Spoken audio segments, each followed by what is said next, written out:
Hey everyone, the mental game is back after 4 months off while I was down under in beautiful Australia, broadcasting baseball, traveling the world. We're back. Thanks for your patience. Thanks for bearing with me. I know it was a big hiatus, and for those of you who listen to the mental game and subscribe and support, it was a long time. So thank you for bearing with me. Sam Brief back with you in the first mental game podcast since October 2022. It was an awesome time in Australia. For those of you who don't know, I was working for the Brisbane Bandits baseball team. Yes, they play baseball in Australia. It's the Australian Baseball League. It's awesome. And I had a rocking time in Brisbane. But now back in Chicago, back on the mental game. And I'm bringing a little Australian flavor back with me for the first episode. It's Donald Lutz, one of the greatest players in Bandits history, but also a former big leaguer. Cincinnati Reds, 2013, when he broke through. And Donald has an incredible story. Born in New York, raised in Germany, the first German-raised player to make it to the big leagues, and now he's an Australian permanent resident. He's been in the ABL for most of his adult life, and he's a man of 3 continents. He's also traveled all over the world playing for Team Germany.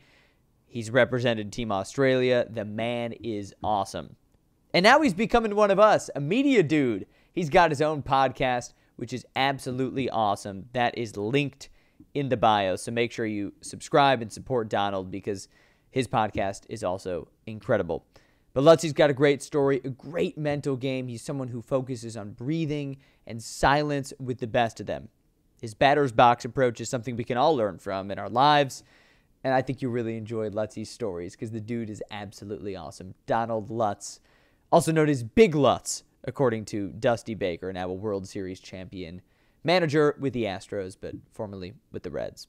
Anyway, I will stop here and let you listen to Donald, the first mental game podcast in 4 months. We're back, and without further ado, here's the man himself, Big Lutz. And now the great Donald Lutz joins us on the first mental game podcast in 4 months. And Lutzy, I'm honored because you're talking to me from my new second home, Brisbane, Queensland, Australia, and it's 6 a.m. tomorrow. So good morning to you, my friend. Yeah, hello from the future. How are you? Yeah, the future looks good, man. You look sharp. You're ready to get at it. First mental game in quite some time. Mate, it's an honor to have you on here. Appreciate it. It's cool, man. I'm glad we finally got to do it. We talked about it the first time last season in Brisbane in the dugout. I think I said something about a podcast, and you're like, "Yeah, man, I run a podcast too." And I was like, "Oh, cool." And yeah, I'm excited we can finally, or not finally, we can make this happen. So appreciate it for having me on. I appreciate you for waking up early for me. I think a 5 a.m. wake up is always a compliment to the person you're waking up for. Anyway, let's dive right in. We're both men of business. So I want to start with your first business, which is the great sport of baseball. Right? You have a really unique upbringing. So tell us more or less how you got started in baseball, because it was an interesting path across many countries. I was playing ice hockey and European handball. Loved that. It was like ice hockey was probably my favorite sport. Even when I got to play baseball and all that, like I always loved hockey.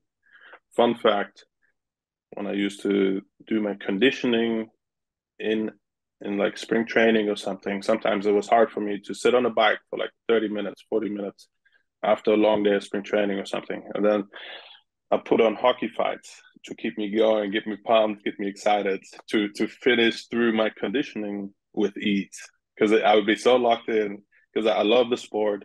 I was kind of the enforcer when I was young on the ice. You know what I mean? I was looking after my teammates. They were like, "Hey, man, number 4 over there, go get him." I'm like, "I got you, baby. I got you." You know what I mean? So I was really enjoying that, and I still love hockey to the day. It's very skilled, very, you know what I mean? It's so fast. People don't even understand. It's amazing. That's how I got. So sorry. See, you already went way off. I see you probably have a question. Give me a Donald question. Lutz's hype music is hockey fights. I love it. What do? You go on YouTube and you search NHL fight night? No, you can go either. Like, I used to have my favorites, Sedinho Chara from the Bruins, big dude. I think there's a dude from there's a couple guys. You can go best NHL fights, and then you go by years. 2022, 2023. Back in the day, it was 2014. And it's like obviously the old school fights, they're a little more intense. They were because now there's more rules and like I think they understand. Hey, let's have a good fight to get momentum, or sometimes you got to stand up for your teammate. You go after, it, and then it's like okay. Sometimes it's just like good job, man. See you later. And you might go again a couple of weeks later. Who knows? Like, Love that. The hype music is fights. So you were, of course, the enforcer. I can see it. That's the kind of dude you are. So you're obsessed with ice hockey, European handball. At this time, you're living in Germany.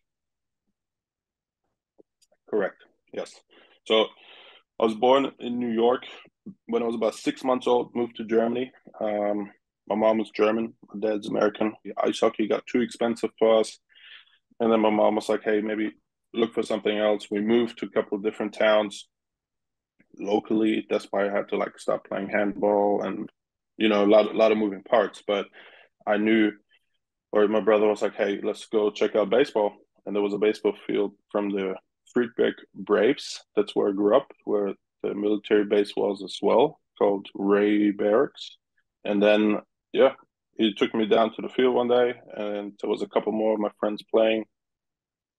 Shout out to Victor and Dennis, some of my young friends, which helped me train and come up. There's many more, trust me. But yeah, we played down at Friedberg for a while. Then I went down to the field in my soccer shoes, took BP. Actually, the first time I hit right-handed, swung and missed a couple of times, and I was like, man, screw this. What is this? Like, and I wanted to walk home.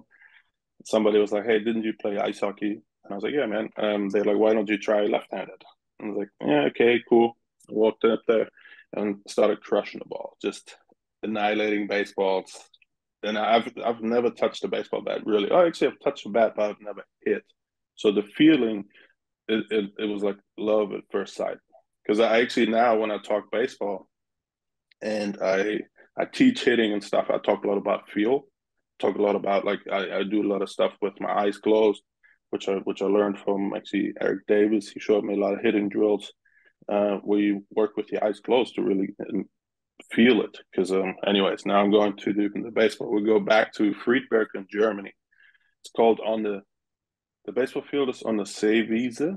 It's a field during the winter they flood it so people can ice skate when it freezes. Spring rolls around, the city comes, lets the water out. Every baseball fan is out there taking all the rocks off, getting the field raked because every kid likes to throw rocks into water, of course, and that's where our field is. So then there's like this big cleanup in spring. They make it playable again. Then we play baseball there. Yes, it's amazing every year. Said every baseball fan. How many baseball fans are there in Germany? Because growing up, I never associated Germany with baseball at all. It's I'm not sure of the numbers. I know it's been growing since I've left there in 2007. Yeah, it's I know there's like grassroots programs, academies, everything. They're doing a lot of work, and obviously the World Baseball Classic just finished with probably the most amazing finish ever. Holy Um, crap. all yeah, insane, and it's but the players in Europe, the teams in Europe, everyone is realizing, hey, there's opportunity there, and everyone wants to continue to grow to obviously be, let's say, the top team in Asia or the Pacific Rim. You want to be the best team from Europe. There's a lot to it. So baseball's gotten better. Next thing, yeah, I fell in love with. Sorry, back to the batter's box now. Fell in love driving the ball, and that's the first time I kind of fell in love with baseball, and then just continued on to multiple other levels. But what was the original question? What was the? Did you want to hear about the entire story? Started in baseball. Yeah, You say yeah, it was that's love how at we got. first sight. I heard the word love about 4 times. This will tell me a lot about your mental game and your mental process. Why is it that you love it so much? I'm very competitive. Um, Honestly, I think if I would have kept playing hockey, I'd probably be in the NHL right now, back in the day. Um, I believe. so I did baseball. I did baseball, so then I got to do great things in baseball too. You know what I mean? And obviously, I'm talking a little bit smack. Yes, You're I allowed try to. to You stay can back humble. it up. Yeah, but I try to teach people that you got to be humble in baseball because like the game is very can't take for granted. So, but also so what I was my strategies a lot of times is I like to talk smack. Sorry, we got to keep it clean. I talk a lot of smack, so that was like a little sneaky, letting you know. Yeah. Tell me the moment when you realized you were just really, really good at baseball. I know it was when you were hitting left-handed. What did it feel like to you to step in the batter's box and know you could dominate? Ooh, I didn't know that. Like I said, baseball the entire time was kind of just I wanted to go there, have fun with my friends, and then I tied in. Oh, there's a battle with the pitcher. Oh, that's interesting. Let's see what that's like. So it's like another little game within the game, I would call it, maybe. You know what I mean? Because it's a whole nother level when you step into that battle spot. Let's say you worked your way up, you get into the Reds system, and then in 2013, you make your big league debut. You've told me about this in the past, just hanging around the dugout back in Brisbane, but I want you to tell our listeners too. The story of your MLB call up is awesome. Let's hear it. Yeah. Ooh, we can. Let's start in what was it? Tennessee Smokies, I think. Anyways, Double A. We're sitting in a Randy Lake. I think the Cubs Double A team, and we're sitting in a Randy Lake. I'm in the clubhouse, kind of just messing around because I like to keep it loose. I like to have fun. Whatever. There's a bird in the training room, and we're all sitting there watching TV. I'm like, okay, cool. I'll go in there with a little bucket, trying to catch it, messing around. Of course, our trainer, super mad because like we're kind of in this space, which I would have probably respected more now. But back in the day, it was about let's catch this bird because right now there's nothing else to do here. And all of a sudden, my manager, Let's catch a bird. There's nothing else to do. I love it. yeah, and minor leagues, you know what I mean, grinding, Mhm. yeah, long season. But it's April. It's April. Uh, Manager Delano Shields walks into the training room and he's like, "Hey man, come to my office." And then you could see everybody, the whole clubhouse was like, "Oh shit, just got real." And I thought I was in trouble because I was going crazy in the training room. And come in, kind of, I'm very close with her, and he kind of looks at me. He's like, "Yeah, man, just want to let you know, man. Like, you're going to the big leagues, kid." And I was like, "Well, let." I couldn't even understand what's happening, but came back into the clubhouse, got Gatorade showers. You know, food wasn't always the greatest in those clubhouses. Uh, I think someone dumped a Cheetos bucket off me, over me, or whatever. I got food thrown at me. It was everyone was excited. It was awesome, very awesome. Sorry, I walked out the door and everyone looked at me and this little pause because you don't know, did someone just get released? Did someone get called up? Like I don't know, like there's all these different. You don't get called into a manager's office a lot. Yeah. So there's this anticipation in the room. I see a lot of eyes, and I said, "Can I cuss one time?" Yes, here, absolutely. No, no, no. Yeah, yeah. And I was like, "Yes, I'm going to the fucking big leagues." And then when that's when the clubhouse erupted, and it was amazing, and it was cool to feel that support from the teammates and manager, training staff. But then it was like, "Hey, you got a flight to catch in like 2 hours." Ran to the hotel. It was close, not ran, but got a car there before that. Called my mom, called like my wife, called everybody, trying to just let everything out and explain the excitement. I texted Mark Reedy, send him, "Hey, I'm going to the big leagues." He's like, "Yeah, right." And I sent him a photo of my ticket. And then I think he was on his next flight, freaking 3 hours later, over to Cincinnati. And for those And of you who know him, so Mark Reedy, owner of the Brisbane Bandits. All right. yes, so he was over there. He was on the way over with a couple more friends. And anyways, I had to stop on the way to the airport to get like a suit because you kind of have to obviously dress nice. I wasn't ready. I was on the road in Gotta Double look A. big league. So if anyone's ever in Double A or like you close to the big leagues, maybe travel with a suit. You're gonna appreciate it one day. Just a little pro tip. Made Yeah. it. Anyways, and I kind of messed up too. So I I was supposed to not tell anyone yet because it was like official next morning that there was injuries involved, and obviously, you're trying to protect everyone's privacy.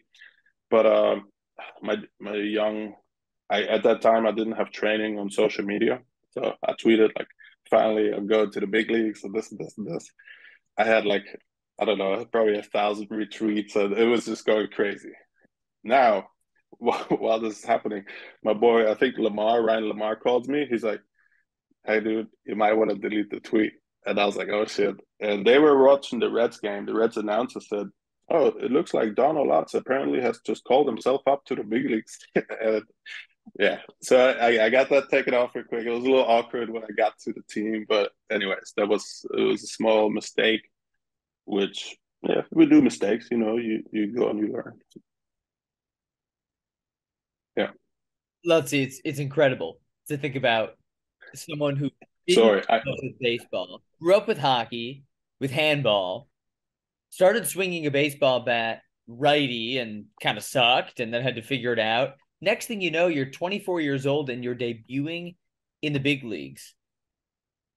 I want you to take me mhm. to the moment of stepping into the batter's box because everyone has moments in their life, whatever they do, where their heart is going haywire, they're sweating, and feel like maybe they want to puke. What were you feeling when you stepped into the batter's box, your first big league game? Okay. So what I dealt with over the time was anxiety. Anxiety, like when I walk up to the plate, I have trouble. It doesn't matter if I play club ball here. I get like jittery legs, kind of get weak. I start yawning. It's super weird, man. But long story short, I learned to deal with that by breathing on deck, which makes it kind of go away sometimes. But in that moment, so obviously, pitchers have to hit in the National League. I believe now there's a DH, and it was like fifth inning roll around. I was kind of now in the role of probably pinch hitting for a while. I'm not gonna just roll up there and start. And then it was like, yeah, you go in the tunnel, you prepare for an at bat, you kind of see who's warming up, if anyone's warming up. Long story short, I get called. Hey, Dusty Baker. Shout out to Dusty, awesome dude, man. Uh, he's like Big Lutz. He gave me a nickname, Big Lutz, and he's like, Big Lutz, you're up, let's go. So I think I run out the dugout, and I'm like, shit, I forgot my helmet. Ran back, got on deck, and then I kind of all of a sudden you see this beautiful lights, perfect grass, perfect everything. Adam Wainwright on the mound, Yadier Molina behind the dish, and yeah, it got announced. Now batting Donald Lutz making his big league debut, and there's a little bit of history with the Reds and the Cardinals. So I didn't really expect anything. I was like, they're probably gonna boo my ass. I don't know. Got a standing ovation. Like a lot of people stood up. Got a shout out. Yadi called timeout. Walked to Wainwright for a moment to let me soak it in. And yeah, next thing you know, it's like I see the hitter's eye all of a sudden. You could see everything so much clearer. It was pitch black, light was perfect, and then it was, yeah, how did I feel? I felt amazing. It was obviously I was kind of nervous, but as soon as I kind of stepped in, it was business time. Like I started going through my process. Okay, what pitch am I gonna sit on? What is his tendencies? Long story short, he snapped off nasty backdoor hammer first pitch. It, like I in my mind, I'm like, okay, if I go deep here, what kind of celebration am I gonna do? What am I gonna do when I crush this ball? Because I was full of confidence, man. I just came off crazy spring training. My power numbers were up in double A. Average was down a little bit, but you could not get me out. It doesn't matter. Even if I squared up a ball, yeah, it's coming off hard. Yeah. Anyways, he broke my bat, 93-mile-per-hour cutter inside on my hands, jammed me, bat flew in 1,000 pieces. I hustled down the line, and it was probably the most amazing. Not the most amazing. I got another good story about my first homer, but it was such a special moment where I didn't even realize what I just did when I got that at bat. No idea. I was just like, cool, let's play, let's go, baby. You told me you've had anxiety your whole life, just like I have. Um, whether it's club ball, ABL, MLB, minors, doesn't matter. You felt Mm-hmm. that, learned to deal with it by breathing. It doesn't, at least by the way you're telling me, it doesn't sound like your anxiety was manifesting too much on that day. You said you felt amazing. Yeah, yeah. On that day, it was weird. It was like it was gone because I think maybe I was distracted. Who knows? It's So you would actually get more anxiety coming into the bat for a club game a few years before than you did at your oh MLB. yeah, oh yeah. Because before it was young kid from Germany trying to get somewhere in baseball, having no idea what he's doing, and all of a sudden he's in Australia, he's in with the German national team in Panama and Mexico and Italy. You know what I mean? I just came out of school in Germany from a little town. I don't know what I'm doing. I like no idea. I thought I was gonna play handball in my little town for maybe the rest of my life. Who knows? Then all of a sudden I was in the big leagues. So it was amazing. A few weeks into your time in the big leagues, like how much did that stick with you? The image of yourself as just like little German kid in a town playing handball. You don't know No, what. no, no. It was it was like I felt like I belonged because I know how hard I worked. Yeah, it was like, hey, I need to start every day. Let's go. Like I should DH and hit three. Let's go. Even though we were in the National League. Where's that confidence come from? I don't know. Hard work, maybe, or education, maybe mentorship. I've been maybe the way I grew up. I don't know. My mom, I think my mom, she told me when I was young, she's like, yeah, I was an athlete. I was fast. I could throw too. She let me know because we used to race a lot when we'd run to a cow or something when I was little. And I think confidence comes from a lot of the different aspects when you maybe grow up. I don't know if you can teach it. What do you think? Do you think like where does confidence come? When is it introduced in your life? At what age Well, I or think what situation? it's different with everyone. Speaking for myself on air, it's similar to you in that it came from hard work. It came from working at the Mm-hmm. craft, doing a bunch of games, getting my feet under me, and then one day realizing, like, all right, I'm a pro. I know what I'm doing. I can show up tomorrow and be confident. I don't have to, have heart palpitations before a game and feel, like a little kid trying to figure out his way in the world. It's hard work. So just Mm-hmm. like you put in the hard work, in the box, in the cage, I did the same in the booth. That gave me confidence. You're not born with it. Yeah. Some people are. Yeah, yeah, especially because you do announcing, you do this, you do a podcast, you do a lot of stuff on the socials. I know it's not easy to put your face in front of a camera and like put your stuff out there. You know what I mean? So when did you feel like? Did you ever have problems with that when we tie our like anxiety into going on the screen in front of like whatever social media online, or was that natural to you? Honestly, natural. And, maybe it was sort of ingrained in me. Maybe it was just a personality trait I was born with, but the anxiety that I had and still do have sometimes really has nothing to do with that. I'll put my face out there, I'll put my voice out there. People tell me all the time, "Hey Sam, it must be so hard to listen to your own voice on the broadcast. I hate the sound of my own voice." I'm fine with the sound of my voice. I mean, I listen to it all day, right? So, Yeah. yeah, I think for me, I never had that fear. But then the confidence, the true Mm. confidence that you're talking about when you're in the big leagues and you're like, let's go, I should be hitting third, I should be DHing tonight. Um, that comes from just doing it, trusting yourself. Yeah, yeah, for sure, for sure. I'm curious about this with your situation, Lutzy. You start playing for the Reds, you get your feet under you. How did your batter's box approach change, like the mental side of it? Because you told me about your breathing, that would settle you down. So how did that evolve throughout your time that first season in Cincinnati? From while I was just in the big leagues. So what changed was I went from every yeah, I mean, of course, I talked about it in my podcast. I think not sure one of the last two sessions about approach levels. I think Bob Moore um, gave me a question about how my approach changed from like Germany through Mexico through the minors up to the big leagues, Australia. So I answered one of those questions there. But in the big leagues itself, I went from starter being the dude in the minor leagues. You know what I mean? I was in Baseball America there, freaking all time dragon. Like all of a sudden, I had hype, and I was like, okay, like now you're in the big leagues, and you have to remember everybody is either just as good or way better, uh, mentally, physically. Like that, there's such unique combination of awesome humans up there with a lot of ability.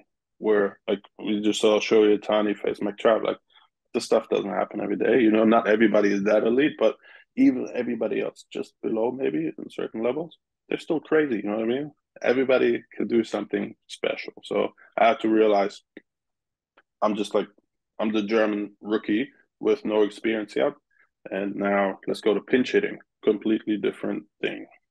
Right. Every situation's different. And for you, how does breathing center you? Because I've learned in my life how important breathing is. I know a lot of players have. What does breathing do to center you? It does. I think it's almost like a reset. It's really just a maybe like slow down, probably. Because a lot of times when we get overwhelmed in certain situations in life, in baseball and sport and whatever, it sometimes a deep breath can go a long way. No matter what tough situation you're in, it's because like I said, that the brain, everything speeds up, and when things speed up, it's super hard to stay focused. So I think when I walk up to the box, sometimes the game speeds up because remember, I didn't start playing baseball till I was 13 or 14, and it was all of a sudden like, hey, I'm in pro ball, like trying to make this my career, and I had so much catching up to do. Like I went through so many challenges trying to just I don't know, my first 18 at bats in Pro Bowl, I punched out. You know what I mean? It was way too fast. So I wish I would have known to breathe back then. Maybe that 18 punch outs would have turned into three punch outs or 10 punch outs, maybe 16 punch outs. That would have been two more chances to get a knock. So, you know, the breathing is huge. It's very, yeah, calming. First 18 at bats, strikeout. What were you saying to yourself at that time? Sounds tough. I loved it. No, it wasn't tough because I'm a little German who just flew to America who signed a pro contract. I didn't care. I see my first one. I hit a jam shot. I think my 18th and 19th at bat was a jam shot, broken bat, 10 hopper to third, and I'm beating down the line as hard as I can, just loving it. Like, yeah, I come back to the dugout. I'm like, let's go.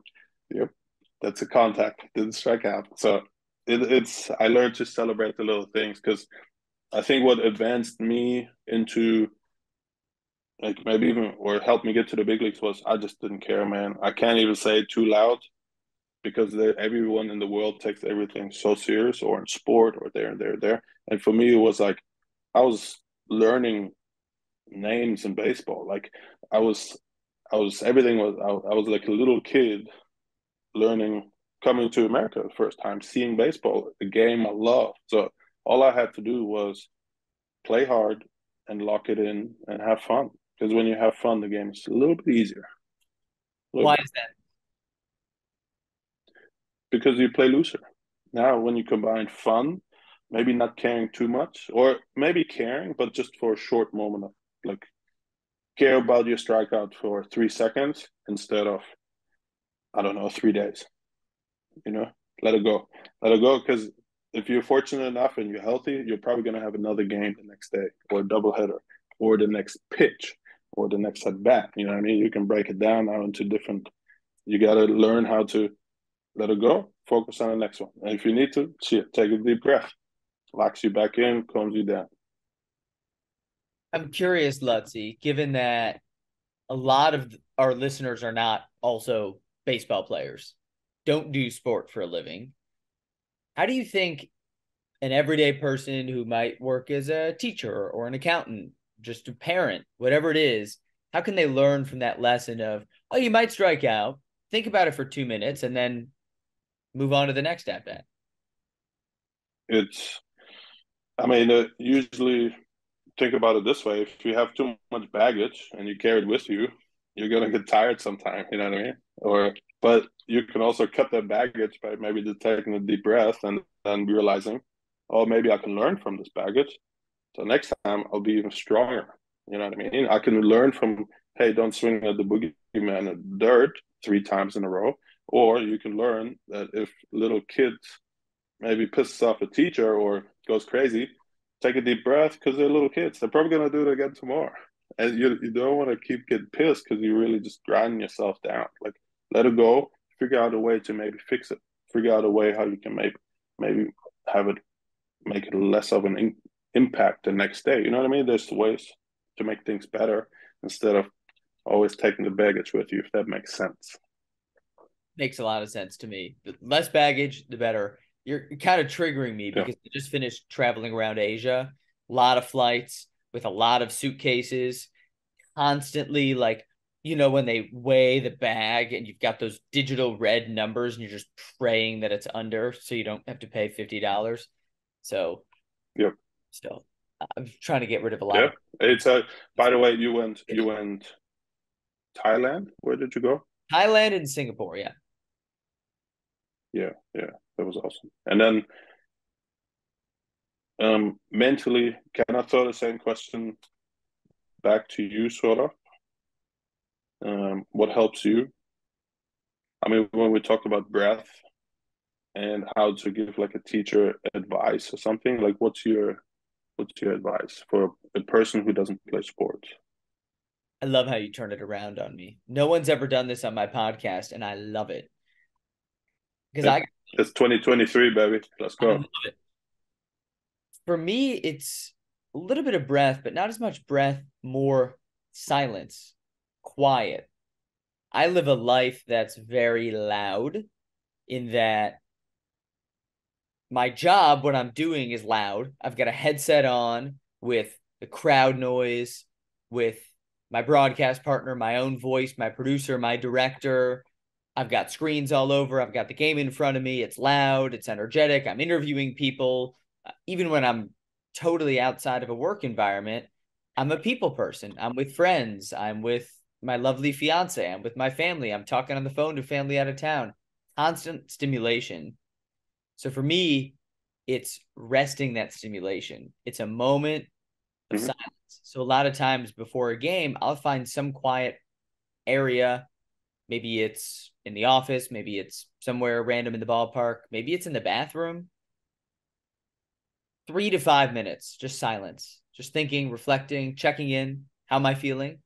Um, I would find early in my career, sometimes I'd do a game and the first half would be low energy and all over the place because that's how I was during the day. It's Low kind energy, of all over the kind of place. when I woke up today.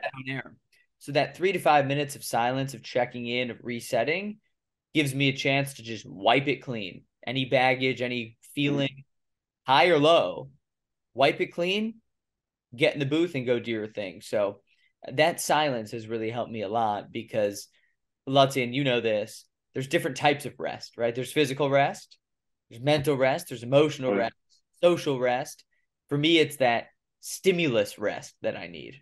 Just Hmm. nothing. Yeah, because you're in such a high, fast, loud moving environment where that that gets a lot. So you need that breather. Yeah, Yep. totally get it. That's awesome. So yeah, appreciate it. Thank you. Exactly. Silence. Silence sometimes is everything. And then all my friends would be Hmm. like, well, then why don't you Oh, ever shut up? yeah, I have one more question. Do you go just chill in your room, or like what do you does it? Do you put headphones in? So because I like to use headphones, put the sounds on, the noise canceling sometimes, and that puts it then whatever sound. That's nice too. Where do you go? That's next level. Honestly, it's anywhere. It might be down the hall into the bathroom. It might just be outside on a balcony. It doesn't even have to be Yeah. pure silence. Like it can just be a quiet corner of the stadium where there aren't that many people and I'm just kind of by myself, minding my own business, Hmm. taking a few breaths. Yeah. Um, Yeah. so I'm always in a lot of different places, right? It might be a road ballpark, it might be a stadium I've never been in. So I just kind of have to adapt, find somewhere quiet. I like the noise Hmm. can. It's It just yeah. gets I mean, airtime. that's where Got to get my money's worth. it's a yeah, yeah, yeah. Of course, of course. It's They're so what expensive. I do. So let me tell you, I got this pair here. Um, I ended up buying two pairs. I lost one pair. Yeah, I thought it was gone for like 7 months. I did not budge for 7 months. I tried everything, looking for them, like if I find my AirPods or whatever. Huh? After 7 months, I gave in, bought a second pair. 5 days later, Larissa and I we find the old one. It was weird. So then I had two pairs. Where was it? Then it was all good for. It was like underneath a bed in a drawer, which we never opened, with where I stored my Birkenstocks. And like, I don't know, super weird. Brutal. Then I go to, I wash one pair, of course, gets destroyed. This one here is kind of getting a little flimsy. I went to Apple, but they wouldn't replace it. They're like, man, you're better off just buying a new pair. So I'm just grinding these out as long as they're still going to give me a little bit of sound. But the noise canceling, yes, it's amazing, and it just helps you. What I was going to say earlier, because we talked about routine, getting up earlier, because I'm working in a new environment now. I'm away from baseball, and I have to. I just started in accounting. I'm the accounts payable officer with Really Touring for Mark's company, and so I got to learn. I've never had to get up at in the morning to go to work because I play baseball where most times you get up at 10 because you work at 7 p.m.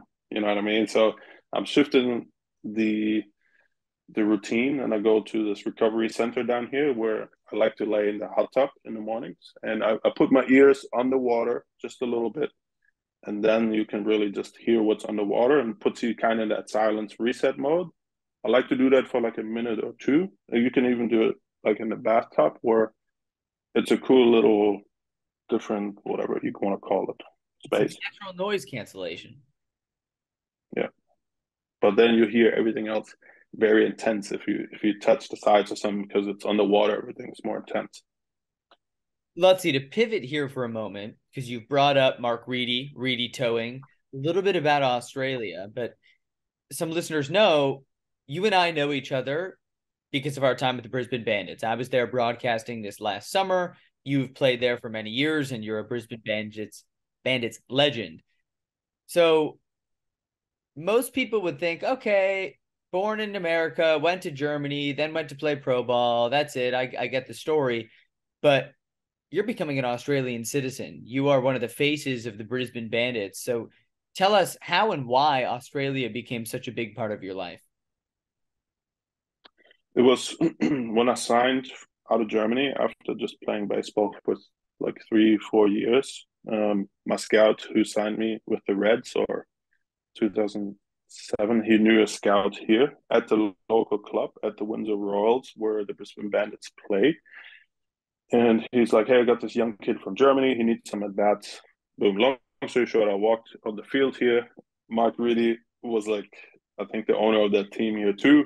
And I literally, my first encounter was with him and the Windsor Royals.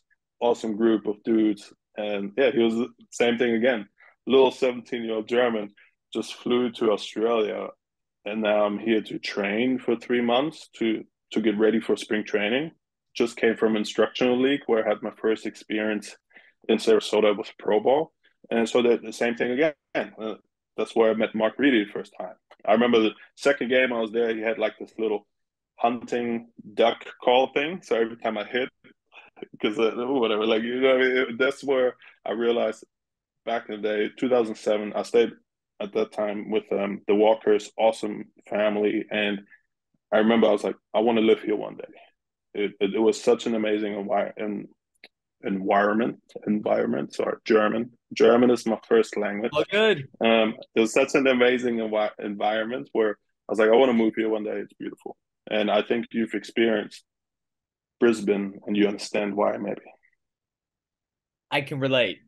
I think it took me about maybe 5 hours walking around Brisbane to be like, wow, I want to live here. I might never leave. Now, I did leave. I'm back in Chicago, but that's always going to be a second home. Yeah, no, it's unique. How did the experience in Australia and staying for so long and playing for the Bandits and becoming a pro in Australia, how did that change you? Mm, it just, I mean, first of all, I think it was obviously, yes, it was part of my path, my piece of or success to get to the big leagues because I was able to come here in such a friendly family environment to work on my craft.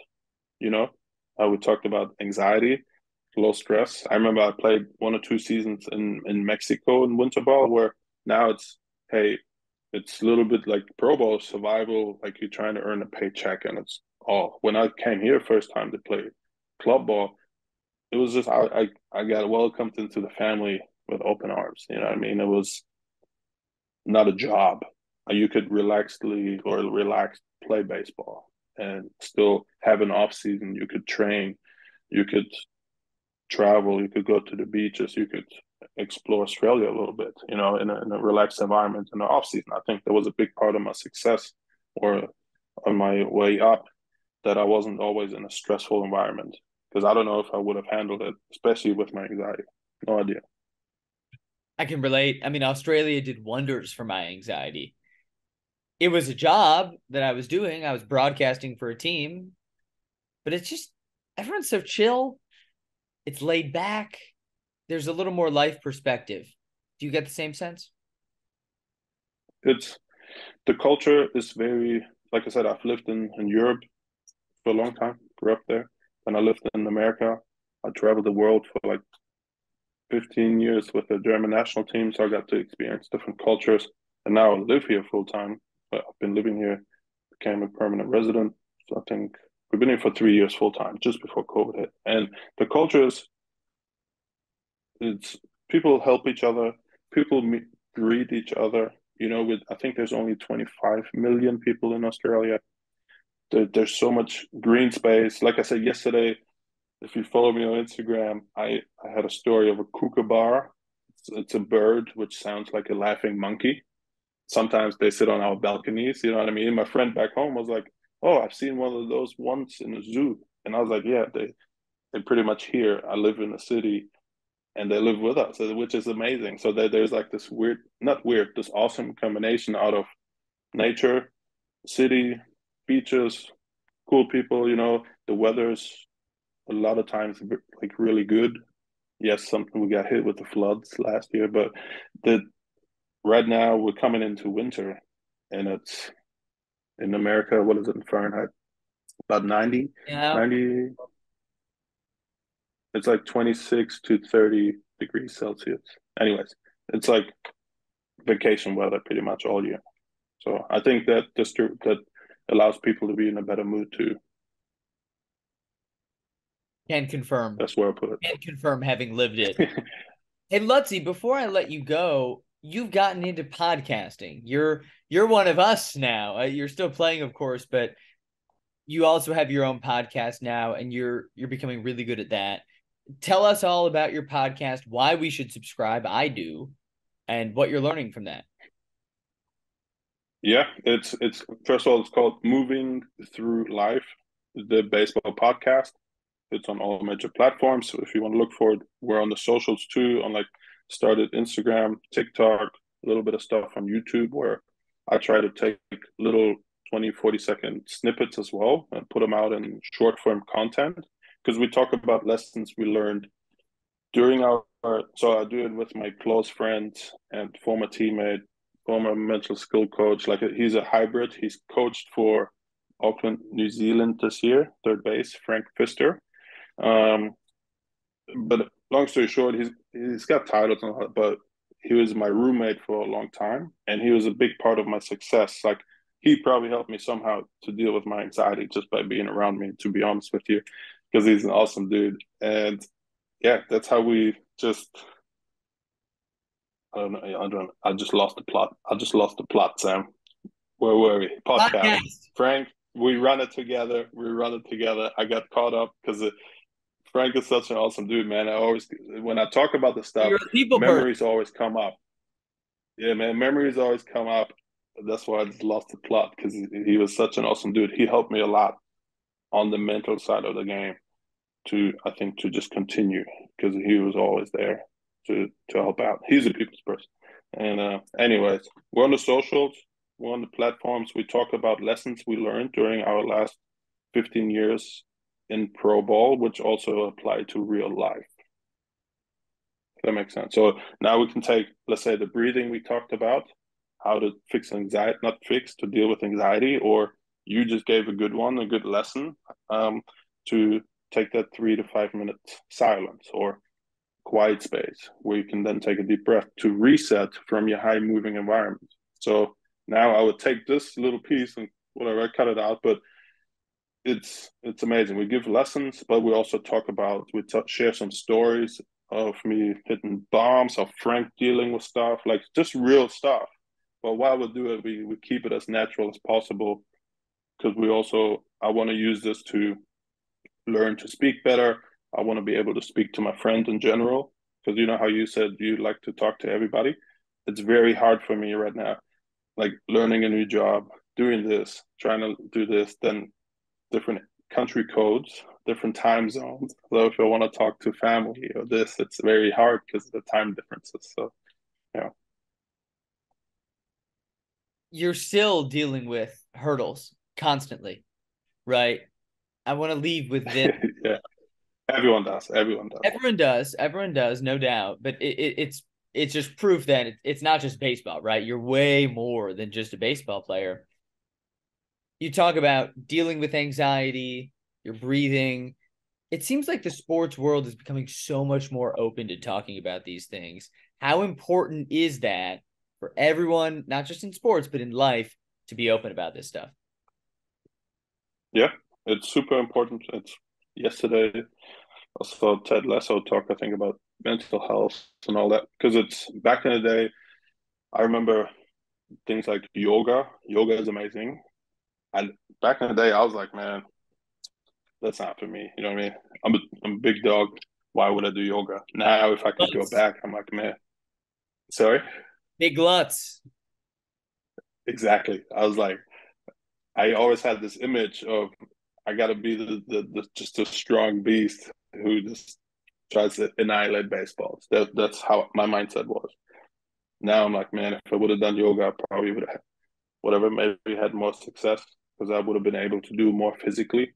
Even though I was able to move pretty well for a big dude, I think I would have been able to maximize even. You know how I spoke about big leaguers having there's even still a lot of different levels of like physically, mentally, and stuff. Even everyone is in the same league.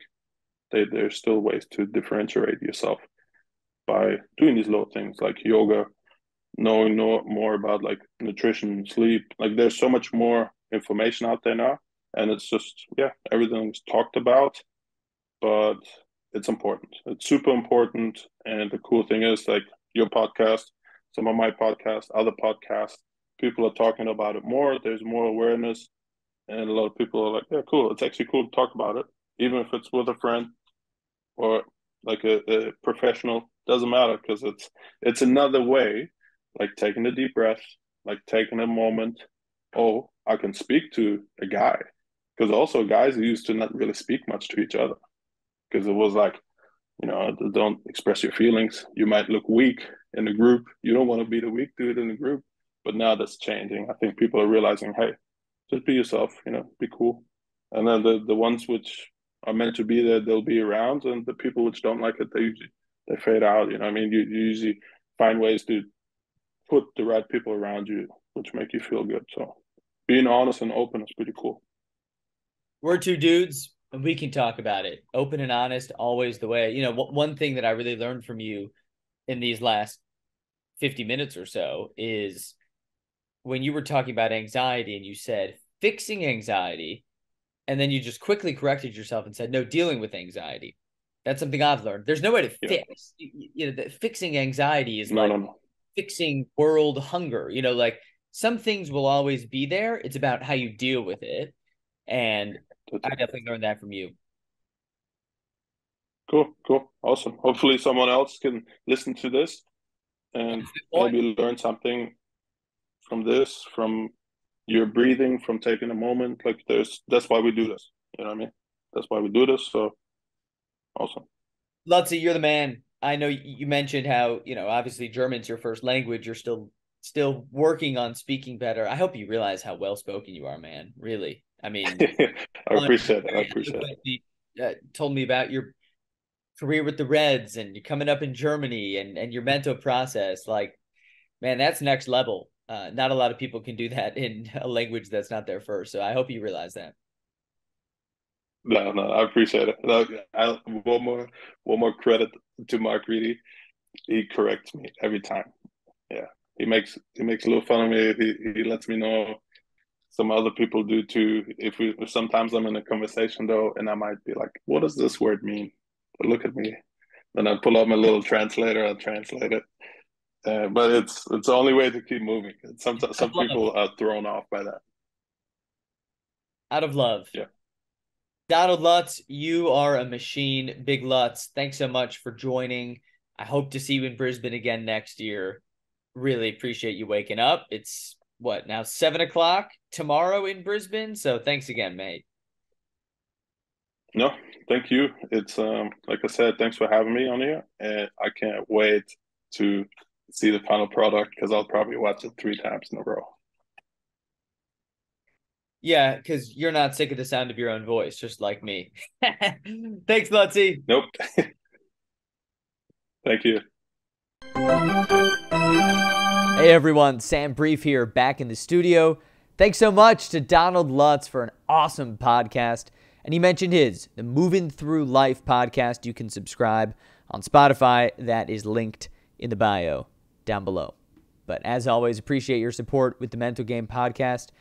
Doesn't he teach a lot? I really did grab onto that little, it was almost like a Freudian slip when he was like fixing anxiety. Oh, wait, no. Dealing with anxiety, right? It's not something you can fix, but it's something you can deal with. And to hear that from a veteran, former big leaguer, big macho man who goes on the bike and watches hockey fights, to hear that from him teaches me a lot, and I hope teaches you a lot.